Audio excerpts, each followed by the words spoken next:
Good day, everyone. Today, my partner and I will present our selected topic, which is the software piracy. I'm Innovator Grace Vania Palma. And I'm Princess Claire Caperti Clarity, and now we are ready to present the software piracy. So, what is software piracy? Software piracy, also known as copyright infringement of software, is an unauthorized duplication or distribution of copyrighted computer software. Although most computer users today are aware that unauthorized use and duplication of software is illegal, many show a general disregard for the importance of treating software as valuable intellectual property. In short, software piracy is when you duplicate or copy the software without the knowledge of the rightful owner. There are types of software piracy. The first one is the CDR infringement, illegally copying software using CDR recording technology. Copyright infringement means that the rights afforded to the copyright holder, such as the exclusive use of work for a set period of time, are being breached by a third party. Music and movies are two of the most well-known forms of entertainment that suffer from significant amounts of copyright infringement. So, diri mosulod tong mga CD, mga pirated CD nga makita nato na ay nagbaligya sa gilid-gilid tas ginadakop sila sa pulis kay illegal siya kay copyright infringement. The second one is soft-lifting.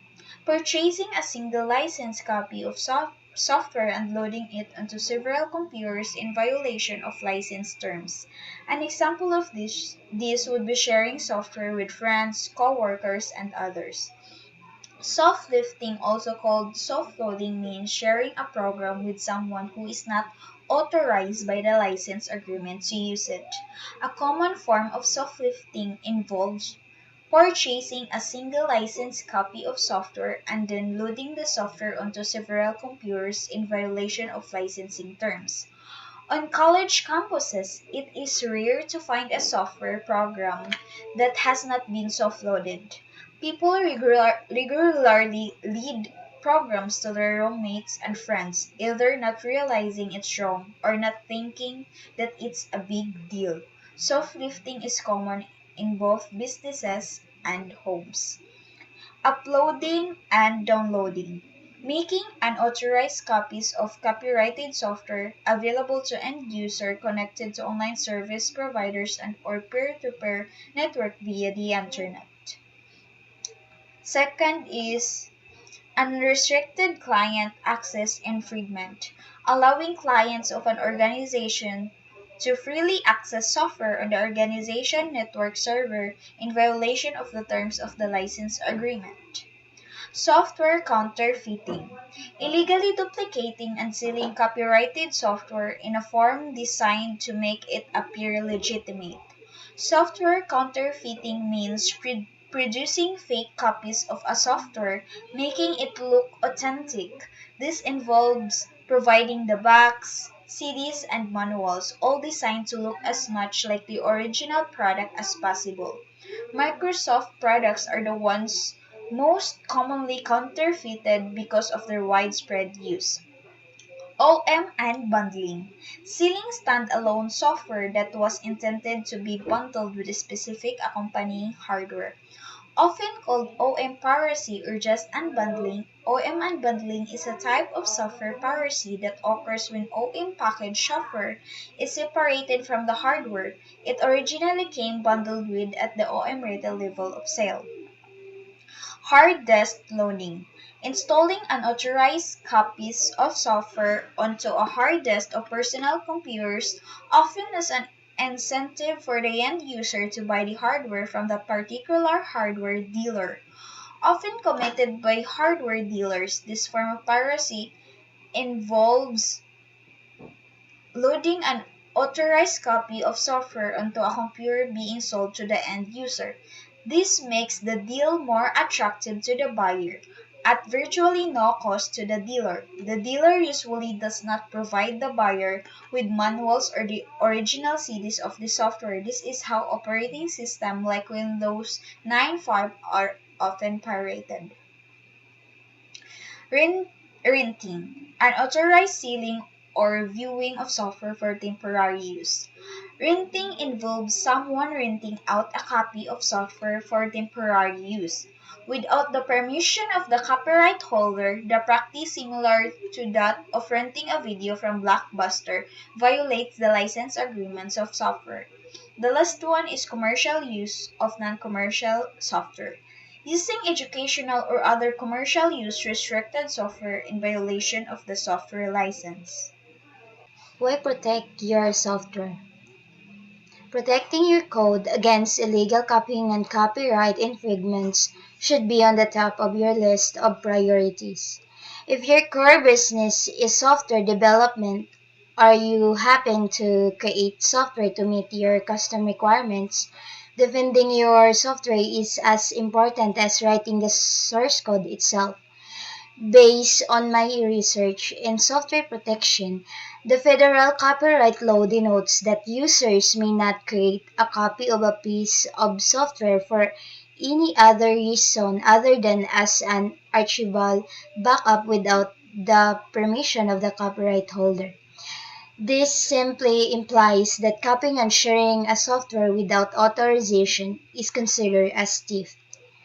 According to a study carried out by the Business Software Alliance, revenue loss incurred by software companies in 2015 was up to $52.2 billion.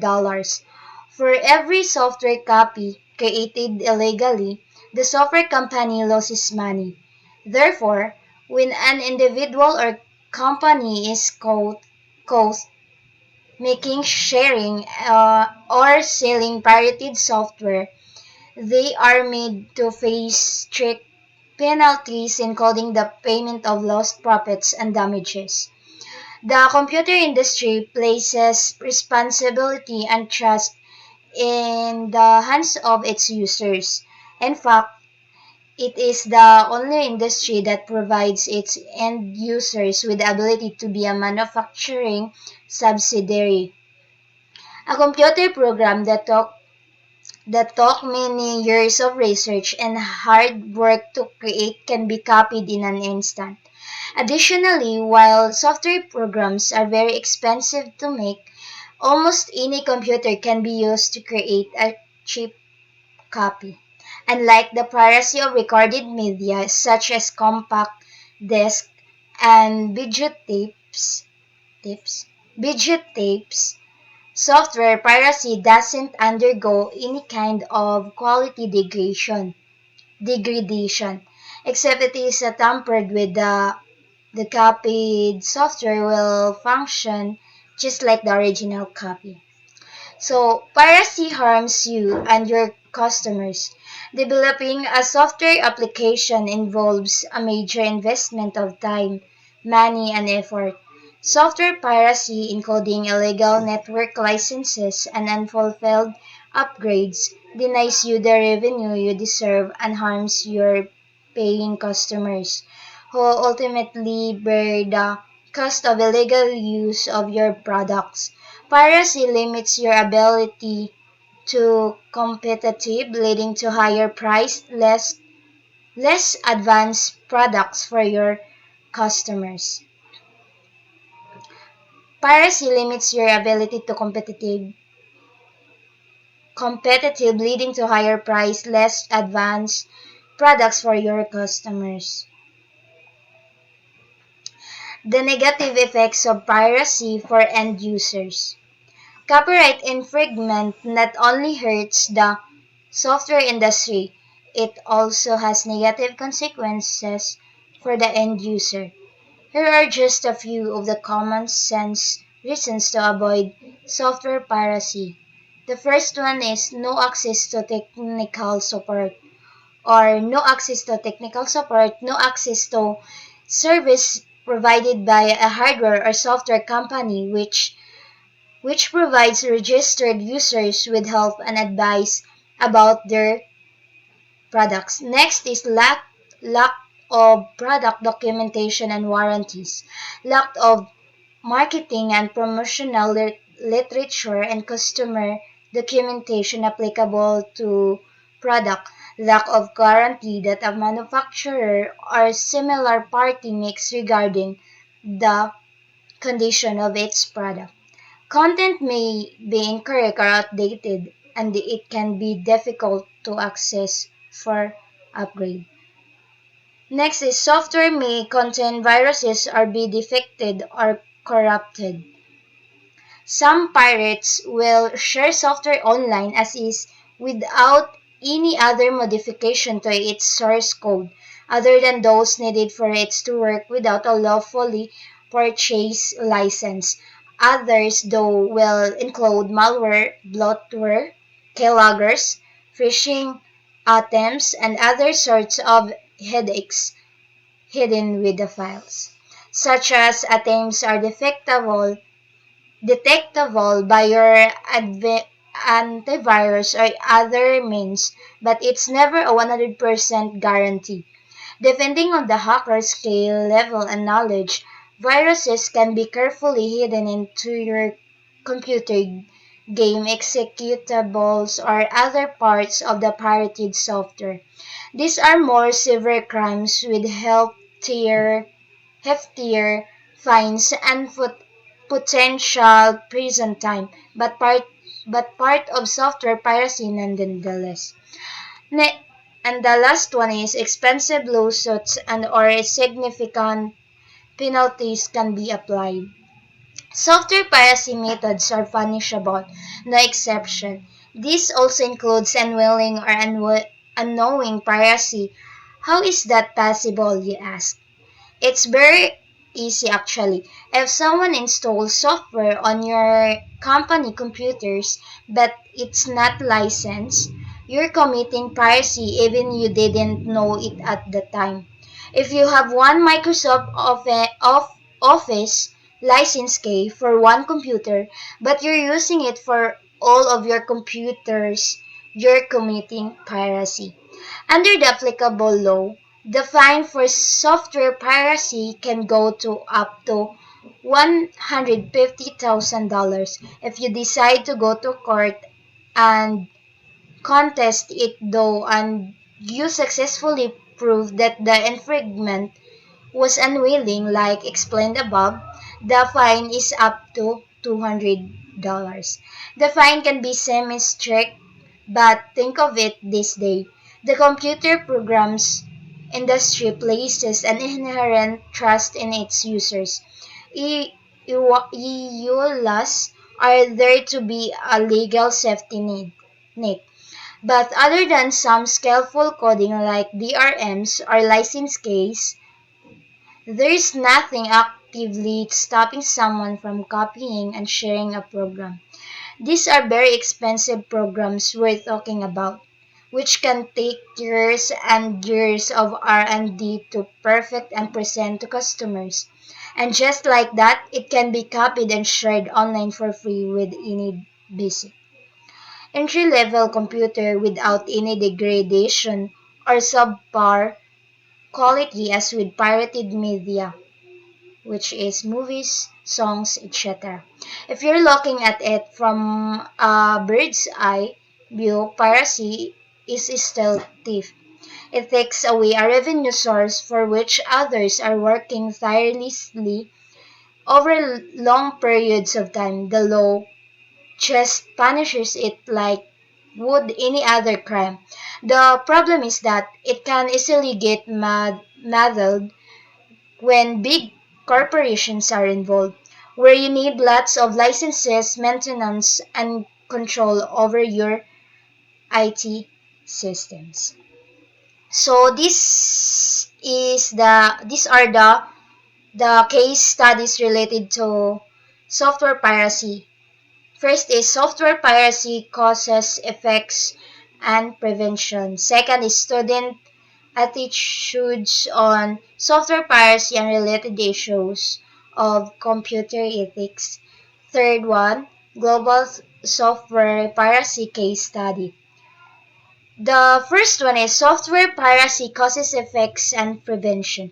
According to the fifth annual BSE and IDC Global Software Piracy Study, by the end of 2007, there were more than 1 billion PCs installed around the world, nearly half of which contain pirated software. Worldwide revenue losses due to software piracy were $48 billion that same year, and increase of 20% from the preceding year.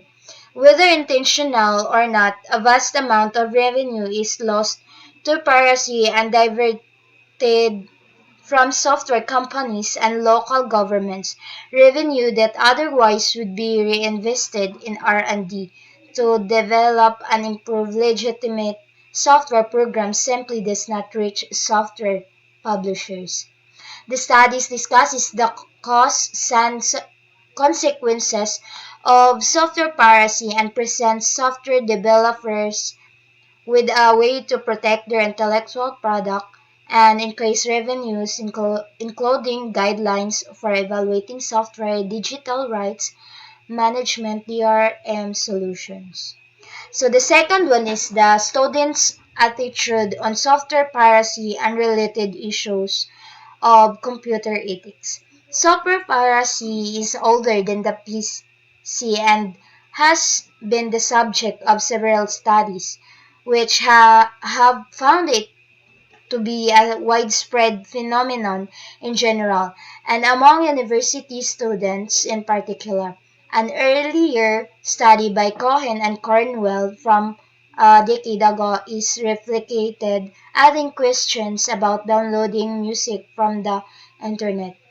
The study found that there has been few, if any, changes in student opinions regarding the unauthorized duplication of copyrighted materials.